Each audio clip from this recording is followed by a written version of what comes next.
कौन सा ऐसा विटामिन है अगर उसकी जिस्म में कमी हो जाए तो लोगों की हड्डियों के कमज़ोर होने का जो रिस्क है वो बढ़ जाता है। अगर आपको इस सवाल का जवाब नहीं पता तो आप मेरी वीडियो को एंड तक देखिए।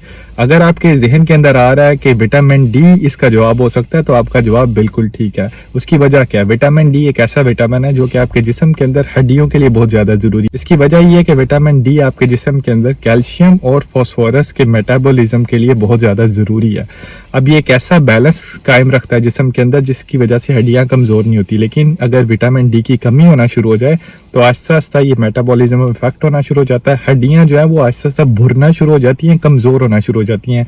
उसकी वजह से ये क्या होता है कि हड्डियों का जो फ्रैक्चर यानी टूटने का चांस है बहुत ज़्यादा बढ़ जाता है। स्पेशली बुढ़ापे के अंदर जो है इन लोगों के अंदर जो फ्रैक्चर का रिस्क बढ़ जाती है। इसके अलावा विटामिन डी की कमी की दूसरी अलामत भी होती हैं जिसमें बहुत ज़्यादा थकावट का शिकार लोग रह सकते हैं।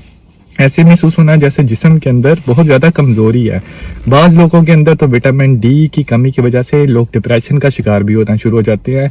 विटामिन डी इसके अलावा आपके जिस्म का जो क़ुव्वत मुदाफ़त का निज़ाम है उसके लिए बहुत ज़रूरी है, यानी इम्यून सिस्टम के लिए। अब होता क्या है, अगर विटामिन डी जिस्म के अंदर कम है और इम्यून सिस्टम आपका इफेक्ट हो रहा है तो उन लोगों के अंदर बार बार इन्फेक्शन होने का चांस भी जो है वो बढ़ जाता है। अगर किसी को इनमें से कोई भी अलामात हो जो कि मैंने पहले वीडियो में बताई हैं तो ज़रूर अपने करीबी डॉक्टर से मशवरा करें। विटामिन डी की कमी के लिए खून का टेस्ट से विटामिन डी का लेवल पता चल सकता है। अगर विटामिन डी की कमी का कंफर्म हो जाता है ब्लड टेस्ट पे तो डॉक्टर देखेगा कि आपको विटामिन डी की कितनी डोज जो है वो चाहिए। क्या आपको लोडिंग डोज चाहिए, जिसका मतलब एक ही दफ़ा बहुत ज़्यादा हैवी डोज देना, और उसके बाद उसकी जो मेंटेनेंस डोज यानी डेली जो आपने टैबलेट लेनी है वो उसकी डोज के बारे में डॉक्टर आपको बता सकता है। इसके अलावा कौन सी ऐसी चीज़ें जो कि आपको अपनी खुराक के अंदर इस्तेमाल करनी चाहिए जिसमें विटामिन डी अच्छी अमाउंट में मौजूद होता है। इसमें दूध आ जाता है, दही आ जाता है, पनीर आ जाता है, चीज़ आ जाता है, अंडे आ जाते हैं। उसके अलावा मछली एक बहुत अच्छा सोर्स है विटामिन डी का।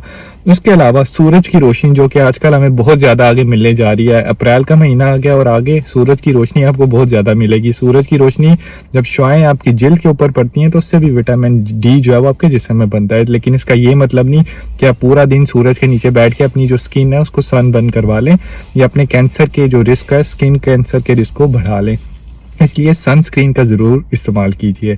उम्मीद है इस वीडियो से आपको विटामिन डी के बारे में ज़रूरी इन्फॉर्मेशन मिली होगी। अगर आपको वीडियो अच्छी लगे तो ज़रूर दूसरे लोगों के साथ शेयर कीजिए और मेरे चैनल को फॉलो कर दीजिए।